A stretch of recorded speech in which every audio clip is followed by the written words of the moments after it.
Hi, good evening, and welcome to the Direct Conversation series. We're here today to talk to yet another lawyer who chose to pursue a completely different path. We're joined by Siddhi Parekh. She's the Chief Amazement Officer at a well known digital marketing agency, Brew My Idea. I'm going to just quickly add Siddhi in, so please bear with me.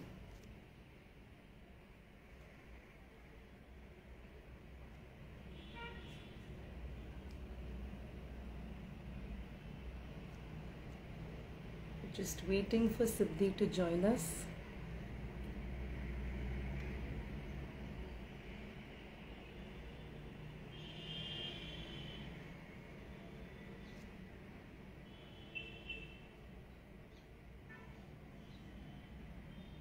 For those of you who watch this series very routinely, I'm sure you're aware that Shreya usually conducts it. I'm already missing Shreya on the show today, and I'm sure you are as well. But you're just going to have to make do with me. Okay, give us a moment. We'll have Siddhi here shortly.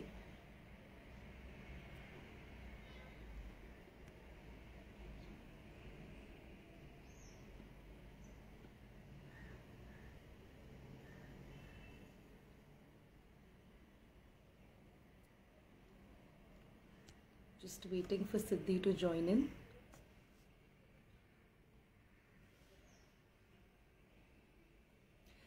Siddhi is also called the Chief Amazement Officer at Brew My Idea, and I'm very curious to ask her what that means.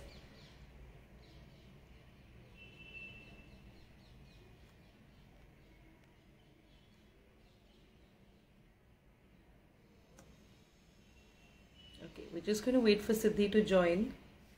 Give us a moment.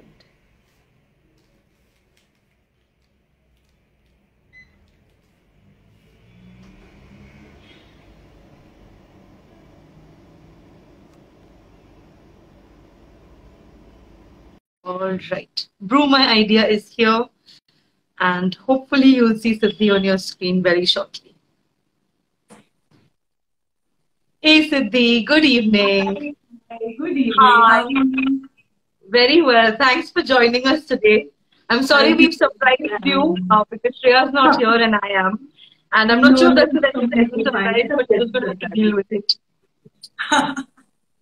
Thank All right. We'll get straight to it, Siddhi. you. Why Yes. the law? Why did you choose to pursue the law? Okay. So, law happened because of many reasons. The family that I come from, career decisions like this are like family decisions.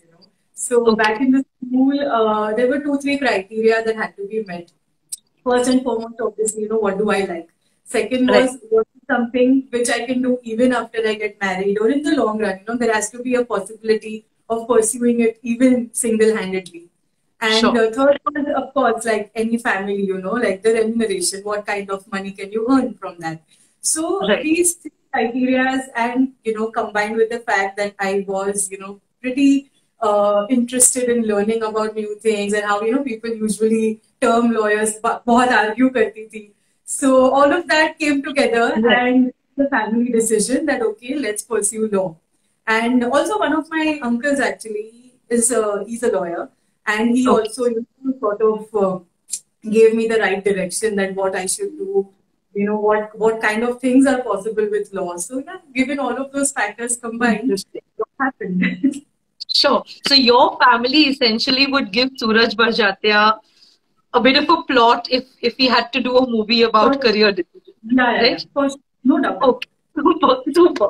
And then GLC happened to you, Government Law College Yeah, here in Bombay. What yeah. was that experience like? I'm sure there are always pros and cons. So why don't you Yes. tell us a little bit about that? Sure. So, that's a funny story because I actually didn't get into GLC in the many of the lists that they have. And I had joined Praveen Gandhi College of Law. which Okay. is popularly called as Mitibai Law.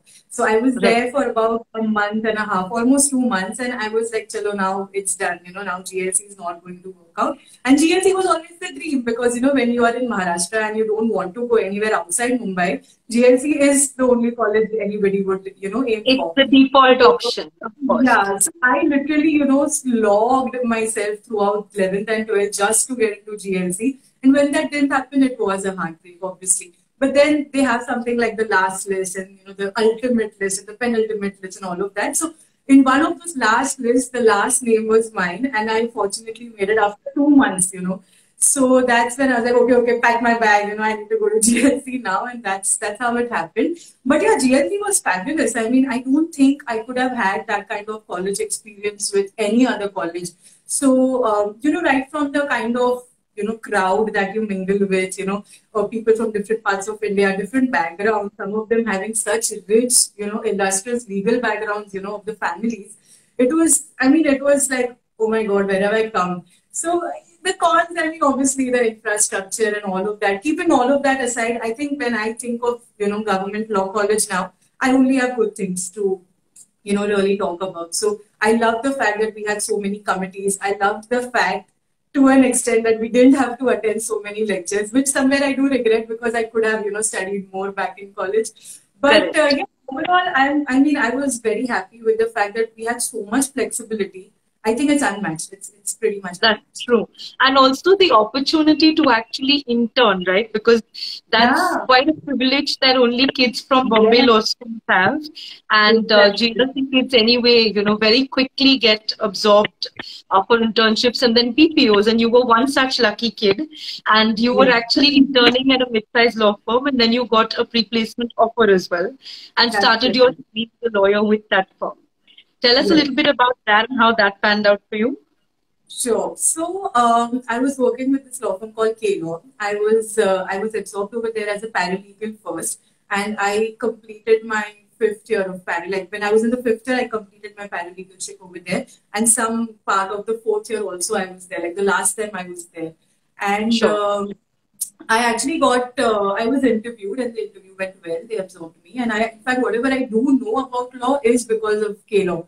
So that was my proper, internship, paralegalship. Because before that, I had interned with like a couple of NGOs and here and there, but nothing too substantial. So Sure.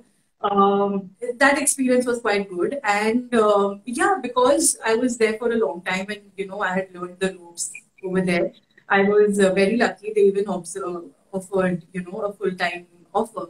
And Sure. obviously, I was very keen on pursuing, so I took that up.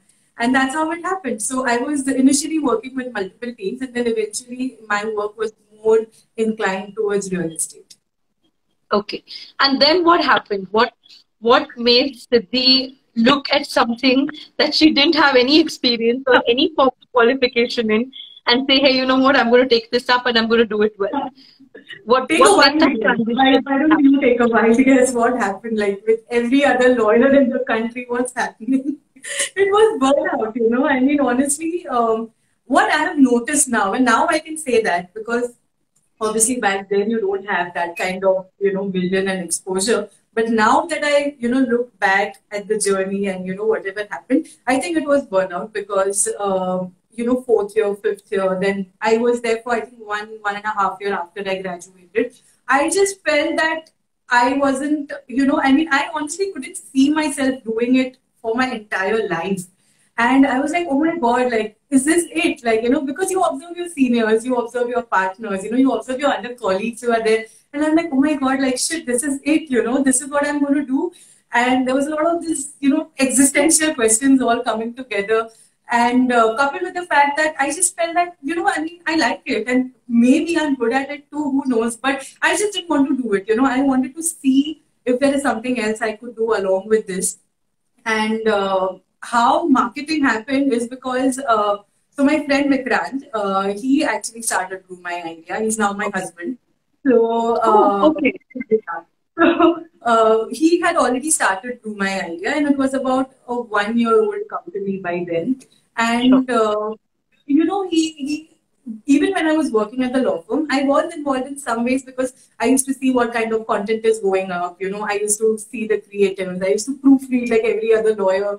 Oh, this full stop is off. Oh, this comma is not where it should be. So I used to anyway be involved to that extent with Brew My Idea. But then, the long working hours and I mean, 18 hours a day is no joke, and doing it consistently is definitely something that even he was very affected with. He's like, what are you doing to yourself? So I was like, okay, you know what? I'm going to take a break. I'm not jumping to marketing. I'm just going to keep my options open because you never know. Or you see all your friends, they are on the senior track or the senior associate track, and you see other friends who are doing such great things. And it just causes so much of complex when you think that, okay, if I jump my career and this doesn't work out, I literally start all over again. And you don't want to do that when you're like 23, 24 and there's so much of competition around. So I said, okay, you know what, nonetheless, I'm going to give this a try. And I left the law firm. And the very next day I joined him. And I'm like, you don't even have to give me any designation right now because I really don't know if I'm going to do this. But I'll give it a fair. So that happened, and slowly, steadily, I learned, how social media marketing works. I tried to understand how the nitty-gritties work. But the fact was that I was always slightly inclined towards entrepreneurship, even back in the school days. I was a part of Interact Club, then I was a part of the Road Track Club, then RCGLC happened. So entrepreneurship is not something that I was completely new to. Even something like team building or, leading a team is not something that was completely new to me. So I sort of I could, gel with that understanding also, and I was able to do it. And it'll be so surprising. Even now, my LinkedIn, Facebook, Instagram, nowhere do I mention marketing because for a very, very long time, I was like, listen, I am a marketer by the day, but lawyer by the night. Okay, I would still want to be in touch with law. Retain that. Yeah. But of course, now it's changed. I mean, now I'm 100% into marketing itself. So, yeah, cue to me. I need to update my LinkedIn. Sure. But it's never easy, Siddhi. Like the journey you spoke of, right? Where you first have to acknowledge to yourself that, hey, you know what? I may be good at this, I may be making the money, but it's not what I see myself doing long term. Yeah. And to then act on that awareness, I think that takes a lot of courage. So we're very glad that you responded to that call and you acted courageously. We now want to know a little bit more about your current role. So you are called the Chief Amazement Officer, which is also called like COO, so Chief Operations Officer. Right, but also like when we went through the website, we were seeing that they called you Khaleesi. Do you want to tell us a little bit about that? Why you called Khaleesi at Brew My Idea? Well, my amazing self, I myself wrote that bio. So I said, yeah, why not make it a little cool, Chief Amazement Officer too. No, I mean, honestly, so coming to the more serious part of this interview, at Brew My Idea, we don't have very fixed roles as such. Okay, so obviously Vikrant and I, we are the founders on paper and everywhere. But the role is not restricted to, there's no compartmentalization, to be very honest. So, the reason why we've written that is because between Vikrant and me, I am the one who's more easygoing. I'm the one who, sort of cracks jokes, thinks about, okay, what else can we do for the team? In that sense, they were like, okay, amazement officer. I'm like, yeah, fine, sounds good. Go ahead with it. So, yeah. Right. That is amazing. And on that also, you lead a bit of a team, right? So tell us about that. What is it like to lead a team, to be an entrepreneur? What's that journey been like? In these times, very difficult. I mean, it was much easier when we started. Current situation is difficult. There's no doubt about it.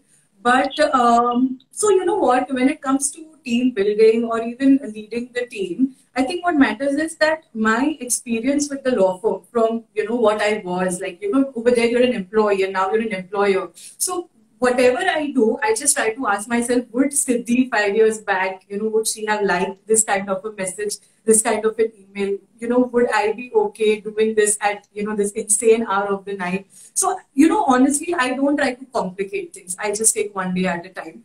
And I keep asking this question, would I have liked it? If not, I just drop it. It doesn't make sense. And you'll be very surprised to know that the kind of easygoing structure that we have, We don't have these typical 9 a.m., 10 a.m. video Zoom calls just to ensure that all the team members have woken up and they are working. We don't, in fact, throughout the pandemic, I mean, it's still ongoing, but from last March till, this March, we probably had video call just twice. Once because it was Do My Ideas anniversary, and second to welcome a new member who had joined. So we don't try to impose too many rules. We just try to keep it slightly fluid, and we build the rules as we go. And honestly, touchwood for us, the team that we have, a lot of credit goes to them because they are very good at what they do, and they make it easy for us to sort of lead them. Correct. So, And there's an interesting concept in management called responsible freedom, right? So when you give yeah, people responsibility and you combine that with freedom and yeah, you leave it to them that they do the job whenever they like, however they like, and there is no micromanagement required. And I'm yeah. sure coming from a law firm, shedding the micromanagement sort of, way of being is not easy, but I'm glad No. to see that you've done it. So well done, you. No, thank you, thank you. You are right. You actually pointed it out very, very correctly. Micromanagement is something that I had to unlearn because initially I was like, seeing everything. And then I'm like, yeah, I don't need to do that anymore. It's fine. Give them some space. So, yeah, Correct. you're right. Hang on with that. I had to unlearn. That is super. So tell us right now with just how everything is panning out for digital marketing. And we're Hmm. in the middle of a pandemic. We started last March, and this March it feels like nothing's changed, right? With the new semi-lockdown announced in Bombay, Delhi, and other cities. So, Siddhi, in your view, one of the first hits that companies do choose to make is slash the marketing budget. Hmm. That said, the only way to access people today with all this social distancing and isolation is just through social media and through our devices. So it's a bit of a catch-22, isn't it? Where the companies have shrunk budgets, but the only access is this platform. How do you think they're managing that? Just in your world, how's it Hmm. being played out? Tell us a little bit about that. I think the key over here is, making yourself indispensable for the company because the kind of brands we work with, and in general, actually, in today's scenario, like you said, marketing is not something you can easily slash budget on because you need to understand that you are not just creating awareness when you're there on Facebook, Instagram, LinkedIn, Twitter. You're also trying to generate leads, which is something you need the most right now. And Correct. what we tell even the newer leads that come to us or our existing clients is that you need to honestly try to look at this with the perspective that your competition might be slashing budget. And this is exactly the time to increase your marketing budget. So, Sure. keeping in mind all the different, goals that they have, keeping in mind the government restrictions, the idea is to spend wisely. The idea is not to put up posts on Instagram and Facebook just describing all your products because everybody knows that and honestly nobody cares about those creatives. Right. But the idea is to, drive your sales using smarter channels, like using Facebook ads more responsibly, using Instagram to reach out to newer set of audiences who might need your product now. So you're right, marketing budgets do get slashed the first, but I don't think that situation affects digital marketing too adversely. Perhaps Okay. print media, perhaps other forms of media, but digital is something where people don't usually slash budgets so easily. Understood. And you started digital at a time when was it as popular, or is it something you've sort of seen, transition into a very popular medium now? Yeah, so when I joined that time, it was popular, but not to the extent that it is right now. And this Sure. industry itself is only maybe 10 years old. So I Right. joined at a very comfortable position when things were still in the process of being developed. So definitely, it's much more advanced. It's pretty much everything that people do these days. That's the primary mode Correct. of communication for most of the people out there. But I think I joined at a very, very nice pace and at a very, very comfortable position. So a Understood. lot of credit actually goes to, Vikrant, my partner, because he's the one who taught me these things. So How yeah, lovely. yeah, Okay, that's it. that's interesting. And tell us, you actually have no formal qualification in marketing, right? Your graduation is in that sense in the law, and then Yes. you've gone ahead and you've done this in the last 5, 7 years. How do your Hmm. clients respond to a lawyer teaching them about marketing?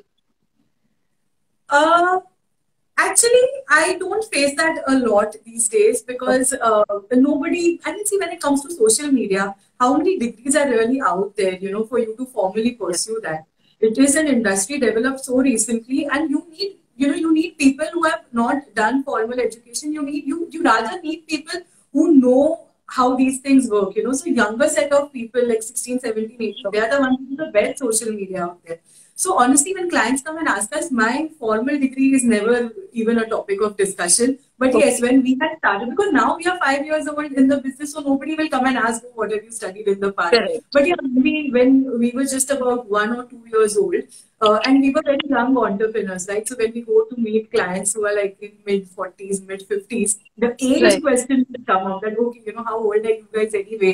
And what have you done in the past? So at that time, the question would come up that, Sure. you've done law, how do you know about marketing?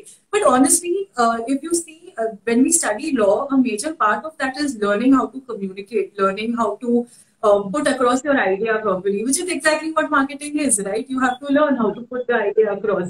So I think Correct. for me, it was a boon because that thing came in very, very handy, learning how to write good emails, learning how to talk Sure. properly, how to express your ideas. And honestly, I think that is what also differentiates our agency when we go for client meetings, because we offer like a lot of variety. Like we have like engineers in our team. We have like I come Wow. from a background.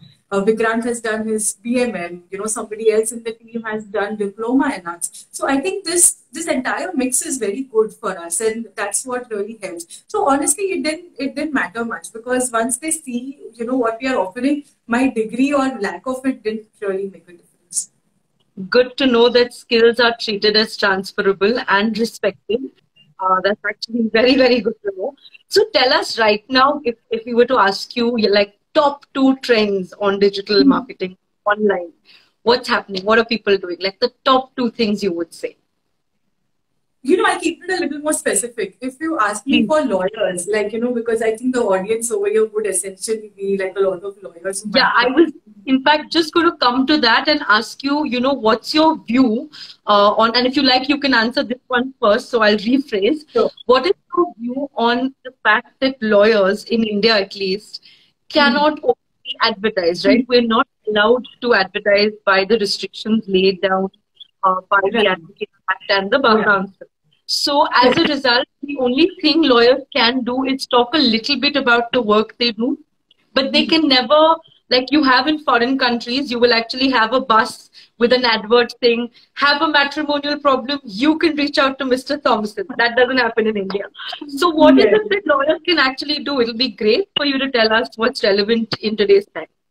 Sure. So, this is something I have been telling people since 5 years now, since the time I made this switch. And, I had friends over there who were venturing out on their own. And I'm like, listen, you're not allowed to advertise, but you can at least express your opinion. What is stopping you from doing that? So, Right. honestly, what I feel is now, given that Instagram is getting very popular, YouTube is a medium that is very, very, I mean, it's almost not explored by lawyers. What I feel is that if you create content which is relevant to your practice area, and if you upload that on Instagram as Reels, or on Twitter, or on LinkedIn, or even on YouTube, I think that is what will make a difference, because you can't solicit business, but you can definitely put out your opinions out there. So what we typically do on LinkedIn, we need to slightly modify that. It's no more restricted to just the written word on LinkedIn. So shoot a video, do collabs with other influencers who talk about politics and try to, get into that zone. So depending on who your target audience is, you can select. So if Right. you are actually a younger lawyer who's, trying to only reach out, whose target audience is essentially, 25 to 35, explore Instagram and YouTube, try different combinations of content and see what is working out for you. So, and if you're slightly more on the serious side, you want to reach out to other businesses, Right. fancy corporations, then try YouTube again, try LinkedIn, but put out videos. I think that is something we lawyers shy away from a lot. But I think video content is what you should really focus on. And now again, because of the lockdown, it's going to boom. So this is again a very good time to, enter the market with videos. Correct. Definitely. Correct. Okay, that's helpful. I hope that the lawyers who are watching now and watch later take your advice very seriously here. Okay, Siddhi, my next question to you is actually about your role. We're going back to your role as CEO. What is the day in a marketeer's life, a digital marketeer's life like? If you can just describe that briefly, it'll be Okay. great. So firstly, I don't look into, or rather, I don't do it myself. I don't do day-to-day execution. So Sure. if you're talking about whether I post videos or whether I post content, I don't do that. We have a team who does that very efficiently. So Sure. my role, my typical day basically starts with following up on client communication, seeing where things are. There's a lot of invoicing, a lot of administrative work. So following up on proposals, making proposals, sending that out, preparing for client pitches. So that's like 70% of the day, and the Oh, rest is team management, understanding their issues, helping them with their problems, thinking of newer avenues for Grow My Idea. What else can be done? Now we need to keep it very dynamic. We don't even have like a 3 month plan because things are changing so rapidly. We pretty much make like plans every alternate month. And, okay, this is what we need to achieve for March, April, and May, or March, that's April, and May, because again the lockdown happened. So correct. honestly, my day is pretty much revolving around the fact that A, we need to keep the ship afloat. We cannot sink in this market. Sure. And B, how do we sort of take it in our tide? How do we sort of just, like really like go out there and, be successful at what we are doing. And, I'll be very honest, we are not the extremely competitive kinds either. You will Oh, not see us, mentioning, oh, I want to be the best agency in India. Oh, I want to be the best in what I do. That's okay. We are good as far as we are better than what we did yesterday. So even correct. in terms of our goals, and which is a major part of the day, what I do, what I try to understand is that what else can we offer, what value addition can we give to the client. So that's my role, being the thinker. Correct. Understood. But also, I think you're right, right? Because everything is so fast paced in the digital world today that even for us at the Grey Matter, we ideate a thought, we come up with a plan, and before we've executed it, our very capable intern right now, Anushree, will tell us, oh, but the trend has changed already, So, I think I'm relieved actually. Yeah, you guys are doing pretty well at that. thank you, thank you. I'm glad you think so. It's Bro My Idea approved. That's what we can now walk around saying. So that's interesting. Okay, good. Thanks for telling us about how your day looks. Any advice from you, Siddhi, to lawyers who are looking to probably, move away from the practice, feeling unsure about what they do, or even law students who are, aspiring to do a combination of marketing and law, and that's a very popular field now. So, any advice from you to these guys? Yes. So firstly, I would say that don't forget to network even when you're trying to make that switch. It's so important to be in touch with the people you are meeting with when you're in college or when you're at your first job, because they pretty much would be your first contacts. Whenever you decide to make a switch into another career. So first and foremost would be network. Be respectful whenever you're making a switch. Whoever you are answerable to, just ensure they are having a smoother time and they don't feel the pinch of the transition. Second would be take the jump, take the leap. You guys, everybody is very young; they can afford to screw up in case they do a little bit. So I would say just go for it. And third would be whatever you are learning, think about that more like a discipline. You are not just learning the law; you're just trying to understand the logic behind it and use that gray matter to implement in whatever you do next. So I would say that I think these three things foremost. And yeah, if you are if you are a law student or a final year law student, you need to pay attention to your health, physical, mental, both, because that goes such a long way. What you are during those formative years is pretty much how you'll be till your mid 30s. So I would say that pay a lot of attention to that. Thank you. That was actually lots of words of wisdom to pen down. Thanks for saying all of that, Siddhi. Thank you It's so been much. really, really enjoyable talking to you and learning from you. Thank you for agreeing to do this. Thank you so much. You've been very nice to me. Thank you again. And I wish It's you been a all the best. pleasure. Thanks. And just before you go, to everyone who's listening in, this Sunday, Untutored is back we are going to be talking to Niloufar Lam and Pallavi Gopinath Ane. Please join us at 5. The registration link is in our bio. Thanks a bunch, Siddhi. You have a wonderful weekend. Thank you for having me. Thank you. Good evening. Bye. Thanks everyone for watching. Bye.